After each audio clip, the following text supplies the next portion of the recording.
In my previous video, I mentioned umami bone broth, and then I thought it might be a good idea to make a video about it. What is umami bone broth? Basically, it's a fancy term used by chefs to describe a concentrated veggie broth or stock naturally rich in glutamic acid and other beneficial nutrients. Professional chefs are using it to naturally boost the taste and flavor of their dishes. It is simple to make, it doesn't require a lot of preparation work, and it takes care of itself for the rest of the cooking process. This veggie broth, it's ideal for any type of cooking, cuisines or diets, and due to its healthy nutrients, it can be enormously handy, especially when fasting. It can also substitute bone broth, which takes hours to make. In my opinion, it's a must-know if you prepare your own food, especially if you are on a vegetarian, vegan or plant-based diet. Having said that, how does this broth compare with the commercial broth? To understand and compare this better, I decided to make one from scratch, using scraps, leftovers, plus some other ingredients that I already had around. Let's get started. Place the stock pot or a big wok on the stove, set to medium-high heat and let it get hot.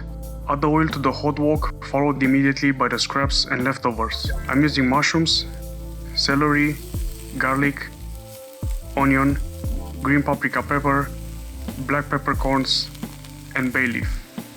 Stir fry or saute until they get golden brown.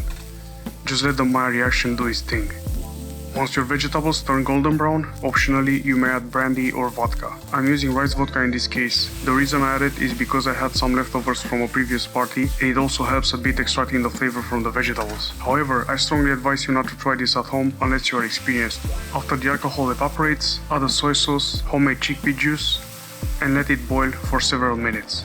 Then, in no particular order, add the tomato paste, miso paste, Japanese kombu, and nutritional yeast. These 4 ingredients will ultimately boost even more the umami taste of our broth. Cook them for about a minute while constantly mixing. We just want to caramelize them a little bit. Then add cold water to the pot. And if you have any frozen veggie leftovers, it's time to add them to your broth and let it simmer for about 45 minutes. By saving all these veggie scraps and leftovers and then cooking them later into a broth instead of throwing them away, it's a step towards sustainability. In my opinion, you will have less wastage, a tasty broth, and you don't have to spend more money on the commercial broth anymore. Is the homemade broth labor intensive? Well, depends on who you ask. For instance, homemade veggie broth is easier to make compared to the bone broth. It takes around 7 minutes to set up, then it takes care of itself for the rest of the time, with a bit of straining at the end. On the other hand, instant veggie broth dissolves almost instantly in hot water. Basically, in under 5 minutes you have your broth. That makes instant broth more time and energy efficient than homemade broth. After doing a basic math, they both end up around the same price tag, which is approximately $1 per liter of concentrated veggie broth. I didn't take into consideration the scraps and leftovers veggie we have used in this video, which brings us back to the first point. By adding these leftovers to the broth, it can reduce the cost significantly, making the homemade broth wallet friendly. Storage-wise, homemade broth needs to be stored in fridge or freezer. It takes more space than the commercial one, which can be stored in your pantry. By transferring it to jars or ice bags, you can keep it in the fridge up to 1 week or in a freezer up to 2 months. Taste-wise, a homemade broth can taste much better than the commercial one, and it will make your food taste like chef's food, bringing that of flavor and richness to almost any dish. It makes food taste great, period. Instant broth can also create more depth due to the added MSG, but at the same time, almost all of them are salty and have a slightly unnatural flavor and aftertaste, which can be noticed if your senses are sharp.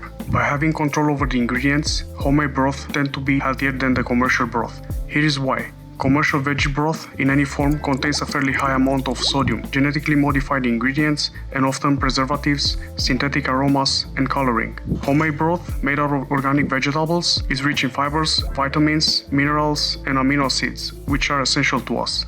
Now, what is the conclusion? I will say that if you care about your health, you cook often, and you want to level up your cooking game, homemade broth might be the right choice for you. Preparing it, it will also make you look like a pro in front of your friends.